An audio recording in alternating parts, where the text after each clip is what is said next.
Hello, BookTube. It's Wednesday, and although it was baking hot today, Wednesday is the day for new comics in the United States, and most comic shops pride themselves on the fact that they will have Wednesday comics laid out normal as usual, even if there's a holiday that week. In America there was, and in the UK there was a bank holiday on Monday, so that you would think everything would be one day delayed, but it was not.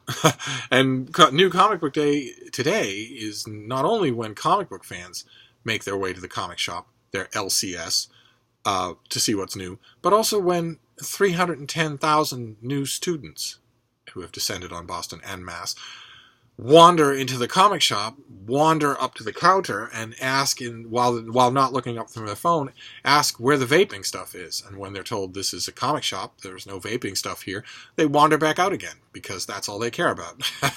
And in the latest absolute signature triumph by Big Tobacco, Big Tobacco has managed an ad campaign that convinces their parents that it's a healthy thing for them to do.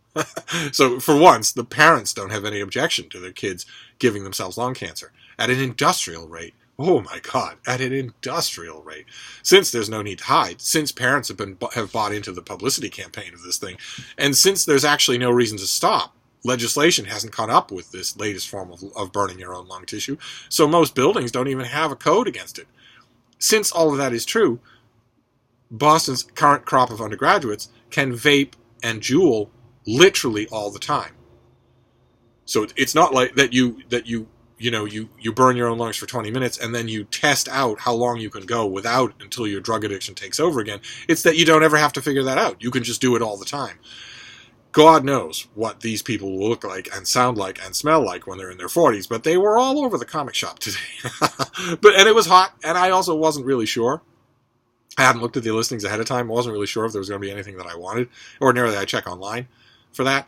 But there's a guy at the comic shop who's been really nice to me. He believes in good customer service and is able to provide it. And that is so, I don't know what your own experiences in retail are, but for me, that is astonishingly rare. In 2019, astonishingly rare. There are two components of really good customer service. One is that you have to know what you're talking about. You have to know more than the customer does. Otherwise, you can't help them. You're just guessing together. And two is you have to be happy to help them. Not willing to help them, grudgingly willing to help them. You have to be happy to help them. And those two things together combine to make really good retail customer service. And they are vanishingly rare. They exist almost nowhere. So when I find something like that, I'm really happy. And it creates a sense of reciprocity. It creates a sense of loyalty. That is the reason why good customer service was invented in the first place. Go figure, retail shops not knowing that. But so I figured I might as well go over there anyway. It was a bright, sunny, beautiful day, just unseasonably warm. So I went, and I found a bunch of floppy comics. Ordinarily, I go to the comic shop for collections. Do I have one here that I could show you what I mean? Well, you probably know what I mean. Hardcover or softcover collected volumes. Omnibus editions of certain runs of artists or writers I really like. Ordinarily, I go for that. I go to buy reprint volumes of stuff that I already know I like. But every once in a while, I find individual issues on the shelf that I have either tried and really liked or that I cannot pass up, and several of those things, all of those categories are true today. And half of what I got pleased me, and half of what I got didn't. And it all boils down to classics. To classics and to classics redone, classics revamped. And the first, I got 4 issues I want to show you here. And the first is older. It didn't come out today. The kid at the comic shop who is so nice to me, I went in there one day and it wasn't there. 20, 30 years ago, there was a miniseries, a 4-issue miniseries from Marvel Comics called Marvels, written by Kurt Busiek and drawn by Alex Ross. Absolutely incredible. Just an amazing must-have graphic novel collection. They were collected inevitably, and they've been reprinted a million times. And it lives up to its billing. It's amazingly good. It's about a Daily Bugle photographer named Phil Sheldon, who's just an ordinary guy. And he notices, in the years leading up to World War II, that these weird mystery men are starting to crop up everywhere, these costumed figures, and also superpowered figures, like the Human Torch or the Submariner. The kind of thing that he didn't experience when he was a kid. The conceit of Marvels is that you can watch the development of Marvel superheroes in one lifetime. We meet Phil Sheldon as a young man, and he sees the Fantastic Four and the Human Torch and the Submariner in the skies over New York. when the world, he sees them for the first time when the world is also seeing them for the first time. Same thing with Captain America. Once the war starts, you start to see Captain America in newsreels, and sometimes in the flesh in Manhattan. And the 4 issues follow Phil Sheldon throughout the ages of Marvel Comics, which isn't all that long. We follow him through the World War II era. We follow him through the craze of mutant hysteria with the arrival of the X-Men. We follow him through the terror that struck the whole world when Galactus, the world-devouring villain, shows up for the first time. And we follow him through the best chapter in Marvel's, in my opinion, is the last one called The Day She Died. And up until that point, any longtime Marvel fan will know exactly who that she is. Up until that time, it couldn't have been anyone else. And of course, Gwen Stacy, Peter Parker's girlfriend, Gwen Stacy, who dies in an issue of Amazing Spider-Man. And it's an ambiguous death, and it's heartbreaking, and it was an astonishment in the comic book world when it happened 50, 40 years ago. It was an astonishment. And the tribute to that, the adaptation of that, Phil Sheldon's view of that in the 4th chapter of Marvel's is one of the most beautiful comic book adaptations that I've ever seen. And Marvel's was a hit. Fans loved it. Old-time fans, new fans, they all loved it. It was beautifully written, beautifully drawn, painted by Alex Ross.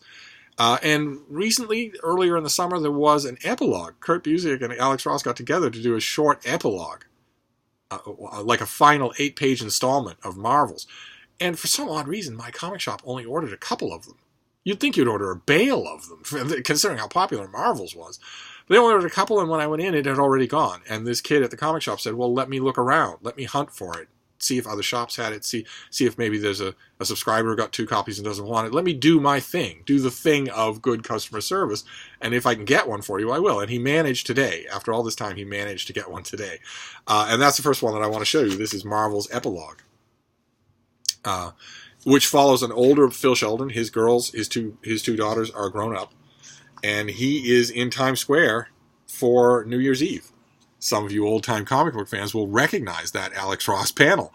It is an explicit homage to the Uncanny X-Men number 98, which came out 40 years ago or whatever, and was written by Chris Claremont, drawn by Dave Cockrum. This was when the all-new, all-different Uncanny X-Men had been revived by Marvel Comics after having been canceled for low sales, and revamped by Chris Claremont, who brought in Chris Claremont he took over from the person who revamped them, and he brought in tons of character, did a great job, him and Dave Cockrum, and then Dave Cockrum stopped being the artist, and John Byrne took over, and then the thing became stratospheric.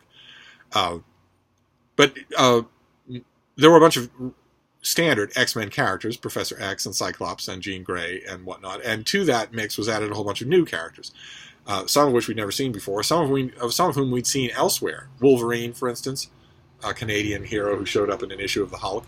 No one had any idea how popular he could get, but if he's handled well and is presented as the star of his own book, sure enough. And also an old X-Men villain called the Banshee, an Irish mutant, who has sonic abilities, has tremendous sonic superpowers. And the inspiration in Giant Size X-Men number 1 was just what if Charles Xavier, Professor X, approached Banshee and said, well, how would you like to be a good guy? And Banshee said yes. What would happen if that happened? It was a terrific idea. We follow this, so there's this new team, and it's led by Cyclops and Marvel Girl, who have seen it all. They've been X-Men from day one. But it has all these new mutants who are untested and powerful, often per person more powerful than the original X-Men. And one of the thrills that Chris Claremont gave himself and fans of this new X-Men run was to reintroduce old villains to this new team and see how they react, see what they do with them. There's a wonderful moment. Those of you who are longtime X-Men fans will know the moment. I remember reading the issue and just being thrilled, where Cyclops is told at one point that Magneto, the X-Men's first villain, the master of magnetism, the star of all the movies, was suddenly back. As far as Cyclops knew, he had been devolved to a little baby and was no threat to the X-Men. And when he hears this, he outright says, these new kids are good, but against Magneto, they don't have a prayer. He goes off to rush to help them. And in issue number 98 of the new X-Men, that happens again, or it happens for the first time. Magneto still hasn't arrived, but we get the Sentinels, giant, threatening robots, designed by a human to hunt mutants and to counteract their mutant abilities with systems that are built into the Sentinels. As in that issue number 98, when Banshee, who is an older mutant, he has been around, he has seen it all, he's never been a member of the X-Men, but still, when he's asked by one of these new people, what's a Sentinel? He says, for the mutants, it's another name for death. And when they're in Times Square, when the X-Men are in Times Square, Sentinels strike. I think that was the name of the issue, When Sentinels Strike. They return after all this time. And there's a battle that takes place high up above in one of the buildings over Times Square, and the X-Men are victorious. And the genius of this issue, the genius conceit of this issue, is that Phil Sheldon and his girls are there in Rockefeller Center to see the tree, to watch the ice skaters. They have no idea any more than anybody else does, including the X-Men. They have no one has any idea that the Sentinels are going to strike. And they do, and Phil Sheldon and his daughters see it from the ground up. It's only 8 pages.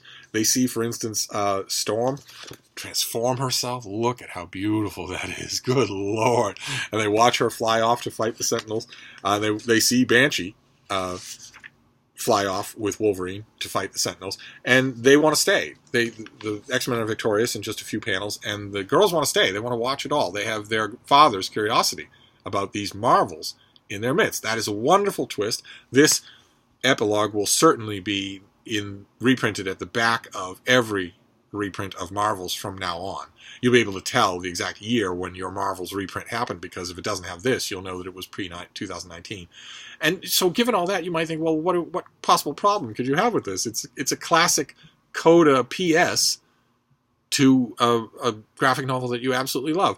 And I have a problem with this that deals with classics and classics revised.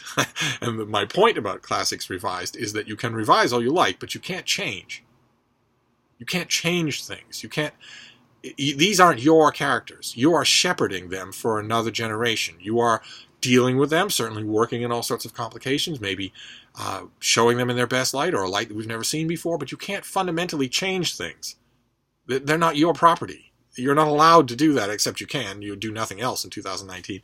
And we're not talking about anything big. We're not talking about anything big at all. We're talking about one little moment. I read it when I was reading this issue. Look at this double page spread of Phil Sheldon remembering all the different eras that he has lived through with Marvels. Fantastic. But there's a scene when the Sentinels first strike. There is a scene. Banshee, Sean Cassidy, who's in the crowd, says right here. You can see the panel right there, where he's going to transform into his garb and use his sonic powers to fly up to the top of the building. And he says, a bystander says, sounds like the whole building's coming down. And Banshee says, that's no building, friend. That's a Sentinel. And if the Sentinels are hunting mutants again, Scott and Jean are going to need, that Cyclops and Marvel girl, are going to need all the help they can get.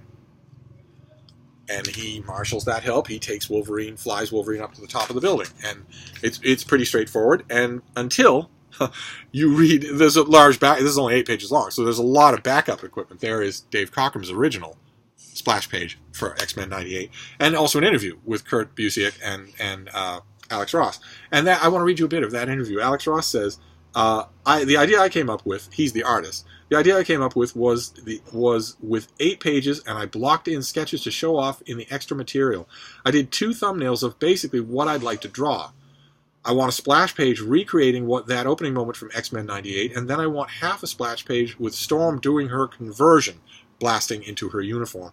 But otherwise, Kurt could then expand upon that, which he clearly did, and he gave a strong moment for Banshee, of all things. We got a lot of Banshee. And Kurt Busiek responds, it's there in the story. And Alex Ross responds with, exactly, he didn't rewrite anything. But in the backup material for this issue, we get a reprint of the original panel in which Banshee realizes that there are Sentinels up in the building. That is Dave Cockrum artwork. That is Banshee blasting his suit off and flying Wolverine up to meet the Sentinels. But what does Banshee say? He didn't rewrite anything. That's what we were told. That is the exact quote. He didn't rewrite anything. It's all there in the page. But what does Banshee say back then 40 years ago in X-Men 98? He says, That's no buildin', friends, saints preserve us all. That's a Sentinel. No time for subtlety, Banshee me boyo. If the Sentinels are hunting mutants again, Scott and Jean are going to need all the help they can get. Did you notice what's there that wasn't in Kurt Busiek's update of this classic? The Irish patois. Me boyo. Saints preserve us. That's not there. And Kurt Busiek has gone so far as to say that I didn't rewrite anything. But you did. You did rewrite something. And why? Why is that the only thing that's changed? Because you looked at that original dialogue from creators who are still alive. You go to conventions with them. You meet them. You looked at that original dialogue and thought, that's not really politically correct, is it? That's not really politically correct. You can't have an Irish character talking that way. Oh, no, not in 2019. But we're not talking about something that happened off stage here. And we're not talking about a creator's private attitude. We're talking about words on the page of the original comic that is beloved by comic readers everywhere, and that even if they hated it, it's still the words on the page. You're doing an explicit homage to that, panel by panel, look by look, sentence by sentence, except for the sentences you don't like. What on earth does that mean? Who gave you the right to do that? How are you going to like it when 40 years from now, or 20 years from now, or even next year, depending on how this accelerates, somebody comes along and does that to Marvels? Are you going to enjoy that? Are you going to, because the winds of political correctness have changed in the last 2 years, and suddenly something that you have a character say is no longer acceptable? Are you going to like that? Are you going to be on board for that? For instance, throughout almost all of the first issue of the 4 issues of Marvels, the characters in 1930s New York chain smoke all the time. All the characters do, including Phil Sheldon.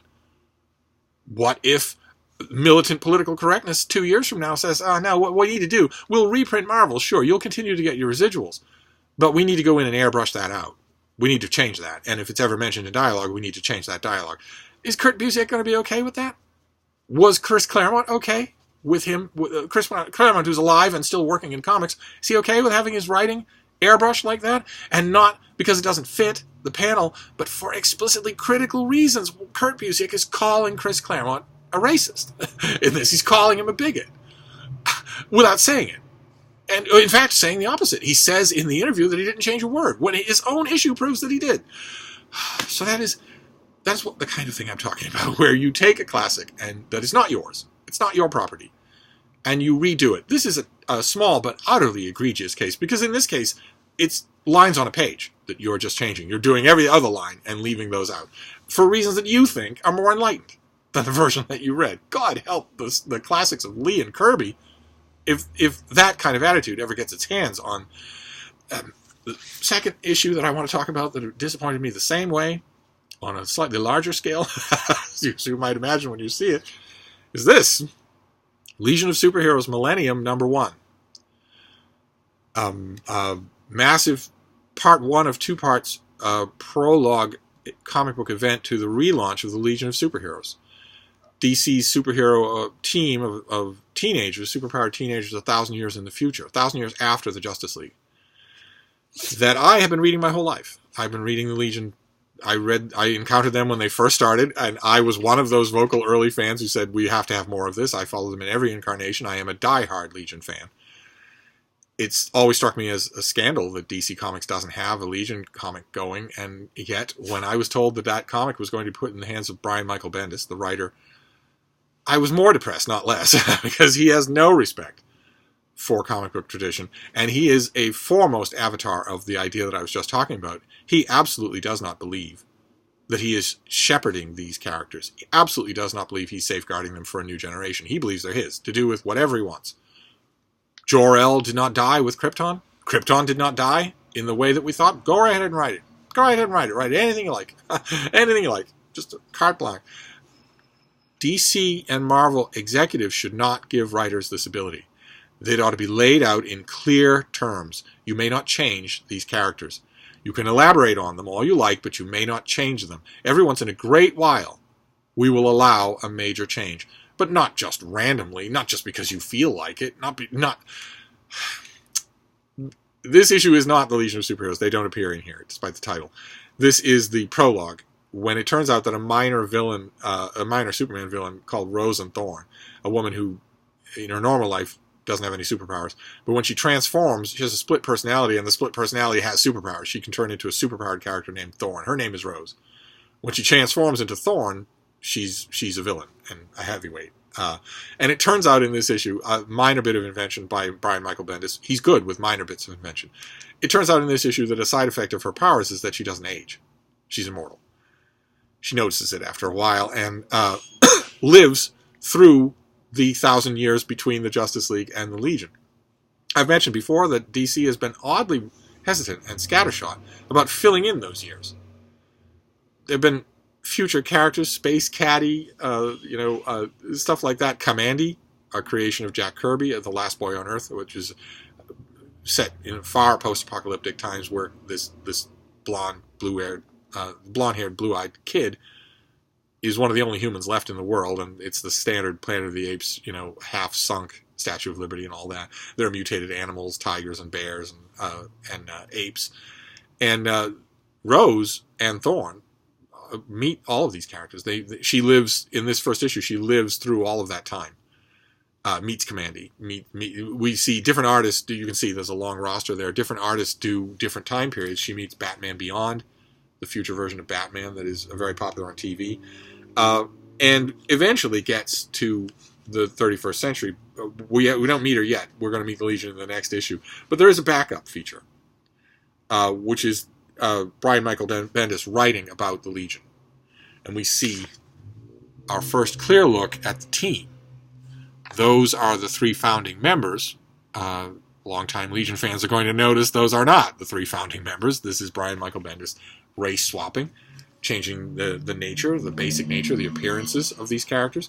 And he writes at one point something that I wanted to read to you. My approach was to strip everything away to just the character, just personality or powers, or in some cases, just the name of the character, and then start from scratch.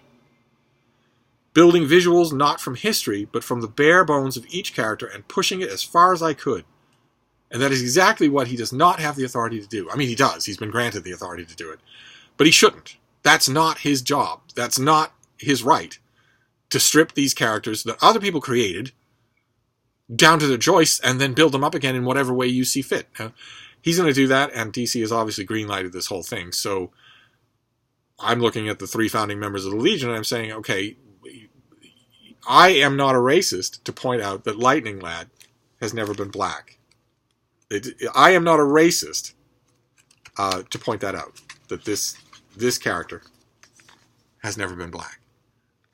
That does not make me a racist. And if you are a non-comic book person and you say, what difference does it make? Well, how about we change the race or the gender of some character from Harry Potter? How would you feel about that? Or, some character from your own life, something like that. And longtime Legion fans who are trying to score woke points and say, well, it's just a skin color. What difference does it make? Well, okay, if it's just a skin color, then what difference does it make? These characters aren't Brian Michael Bendis's. He didn't make any of them. It's not his right to muck around with them like this. So I'm just going to have to consider, I will obviously keep reading this, I'm going to have to consider this new Legion of Superheroes to be, I'm going to have to do the same mental shift with it that I have done with Star Trek and Doctor Who, where I just look at it and say, okay, well, I'm free now to look at however interesting or dully this is done, because it's not real. Star Trek made that easy by shoving the whole thing into literally an alternate reality. When Leonard Nimoy's Spock goes to an alternate reality, he meets an alternate reality version of Kirk, Spock, McCoy, whatever. Okay, fine. And that made it even easier because my Mr. Spock, the real Mr. Spock, was physically there. He was able to say, I am from another reality. I got to the end of that movie, that first Star Trek movie, that first J.J. Abrams Star Trek movie, and I felt a pang in my heart because I kept thinking, when does Spock go back home? When do we get back to the real Star Trek? We never did, and we never will, but at least that made it easy for me to take whatever came my way. I've enjoyed those movies because they aren't Star Trek. They aren't real Star Trek. And same thing with Doctor Who. And to a lesser extent. I mean, Doctor Who can still be fun, although the season... The last season of Doctor Who that I watched, the latest season of Doctor Who that I watched, made me irritated in a lot of ways. It's something I mentioned in a book haul of mine, which is the 2 wrongs don't make a right. And Purity testers and zillennial woke pointers don't get that.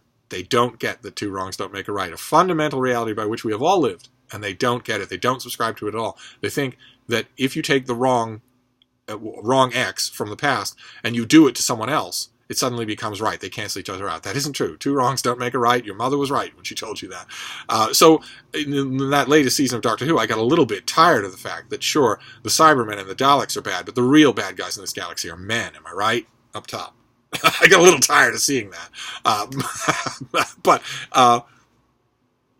this struck me the same way. It was a very entertaining story, but mainly because the Legion wasn't in it. And when we get to the Legion, they're promised for the next issue, we're going to get these people. And who knows what they'll be like. The central component is already fundamentally different. Not the skin color of Lightning Lad, but the fact that the Superboy who joins the Legion is not Clark Kent. It's Clark Kent's son. So that's a fundamental change right there. So I will read the Legion if it's interesting. It just won't be my Legion, and I will just have to hope if this new Legion comic is popular, if it's a success, then I'll have to hope that it encourages DC Comics to reprint all of my Legion.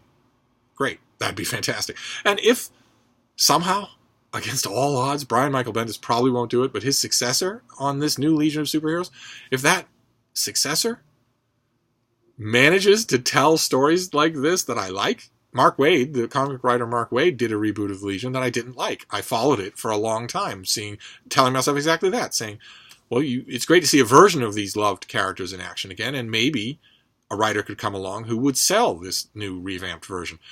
Maybe that will be true in this case. It won't be my Legion, but it might be a Legion that I can enjoy. We shall see. I will take you along on Comic Book Wednesdays.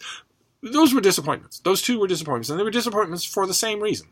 It was arrogant modern writers taking characters and concepts they did not create and mucking around with them on a basic level. Fortunately, the other two comics that I got today were writers and artists coming to old, very old characters that they did not create and not mucking around with them. Instead, doing just what you do. Put them in new adventures. Put them in new perspectives. Same old character, but new perspectives. Write them in a really energetic way. Tell a fantastic story around them. Make them feel new without changing fundamentals. And these two comics are ongoing for a while now, and they're both limited series, so they won't be around forever. I've played both of them on this channel. And they both star the two oldest characters in superhero comic books, Lois Lane and Superman. This is issue number 3 of Lois Lane. This is written by... Oh God, I'm terrible with these modern creators. Greg Rucka, and the art is by Mike Perkins. And we've talked about this before. Look at that cover. That is just awesome. An old manual typewriter with a computer screen. And this is just the story about Lois Lane. She has uncovered a scandal in the current presidential administration. Some people who are grafting government programs. That's one plot line. Another plot line has to do with a Russian journalist who has been murdered, and who has been the death of this journalist has been characterized by the Russian government as a suicide, and Lois Lane knows it's not. And she enlists the help of Renee Montoya's version of The Question, an old Charlton character, a character with a faceless mask, to help her. She doesn't want her husband's help. Her husband's busy. Superman is busy. But there's also a third minor plot line running throughout here, which is that someone took a picture of Lois Lane kissing Superman. And she is now fodder for social media and gossip columnists because, keep in mind, in this world, so Lois Lane is married to Clark Kent. So what's she doing kissing Superman? And this is going to be a case of the whole world falling for the old Lois Lane syndrome. Back in the classic Superman comics, we used to call it the Lois Lane syndrome. That she has this guy who's 6'3" and broad-shouldered and has blue-black hair with a spit curl, and he works with her, and he disappears every time Superman shows up, and she doesn't realize that because he wears glasses. And that lasted for a long time. That was a change that was long overdue for DC's powers that be to say, all right, enough of this. If we're going to call Lois Lane the greatest reporter in the world, she's going to figure this out. She doesn't. She doesn't figure it out. Superman just tells her. I wish that had been done differently. That whole issue where Superman tells her, it's Bob McLeod artwork that couldn't be more static if it tried. And it's him revealing and her being astonished. And that bugged me. when that big fundamental change in Superman continuity happened. It bugged me mainly because years and years before, probably none of you will remember this, there was an Action Comics story, a what if, a sort of alternate story, a dream story, in which a character tells Lois Lane Clark Kent is Superman, and Lois's immediate response is, "What makes you think I didn't know that?" And all of a sudden you see Lois is hyperventilating, bumbling about the Clark Kent and Superman, trying to catch them together. You see it as an elaborate game. That one line, I thought that was so wonderful. I actually spent a long time after that issue just believing that Lois Lane, just telling myself that Lois Lane really does know that Clark Kent is Superman, and that she's known almost from the beginning, of course. So when DC made it official and had Superman simply stand there and tell her, that bugged me. That bugged me a bit. But that was a change that needed to be made, and that didn't affect the characters at all. It wasn't that Superman took off his glasses, looked Lois Lane, longingly in the face and said, "I'm in love with Batman." He didn't do that. It wasn't a fundamental change in character. These issues are terrific, and I don't want to spoil. There are two big reveals in this issue, two big surprises. One of them involves Renee Montoya's The Question, and a lot of fans are going to love it. They're going to love that revelation. But another one involves Lois Lane's son. Lois Lane and Clark Kent have a son. He was a baby, and then he was a little boy in the great run. Superman and her and their little boy. I wish it had stayed that way, but comic book demographics being what they are, there had to become an event that made John Kent, the son, become a teenager. Can't have a little boy, I guess that's too boring. God almighty, I don't agree with that at all. Patrick Gleason did such great work with Superman being the parent of a young boy. That is so natural. But the other thing I liked about this issue, I just loved it, is that Superman and Lois Lane go flying. And there's not really much of a reason why they do it, except that they love each other. They just love each other. That's all. I mean, they have a conversation, and the conversation gets a little bit heated, but they mainly just love each other. And Lois Lane loves flying. We're told she loves flying with her husband. So that was just wonderful. This issue is just wonderful. I am glad I'm buying it as an issue. It's the thrill to get an issue on a comic stand that I not only love, but eagerly reach for. And so instead, the worry that I had, you're paying for all this stuff twice, I just won't buy the trade paperback. I'll just have the 12 issues, that's all. And the other one was, it's even smaller limited series. This is Superman Up in the Sky. These were issues that were done for Kmart or Walmart only distribution and for a while, and now they're being printed in comics. And this is the same as the last one. We talked about the last one. I sang its praises. The first part is Superman. He's out in space. He's looking for a lost girl out in space. And the first part of the story is Superman in this bureaucratic hell of a place where all he's trying to do is make a phone call back to Earth to Lois Lane.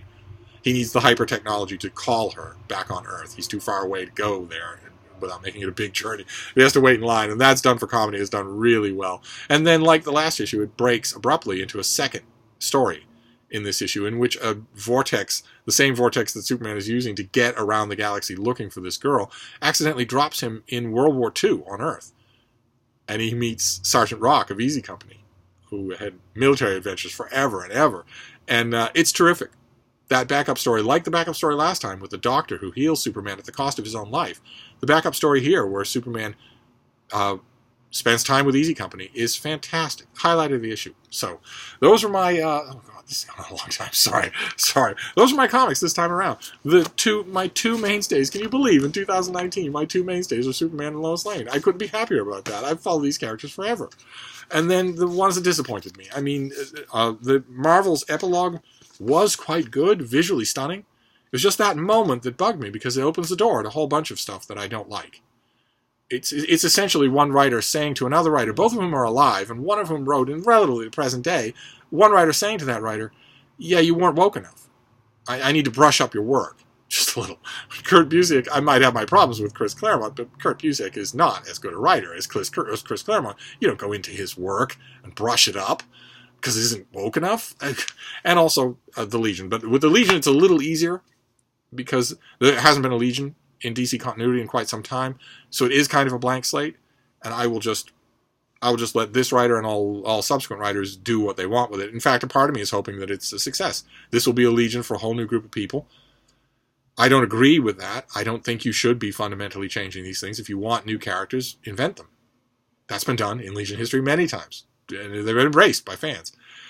But so it was an uneven comic book experience. But I'll wrap this video up because we've gone way too long. But I'll be back. Probably not today. You don't need more than 4 hours of me in one day. But I'll be back. Thank you, BookTube.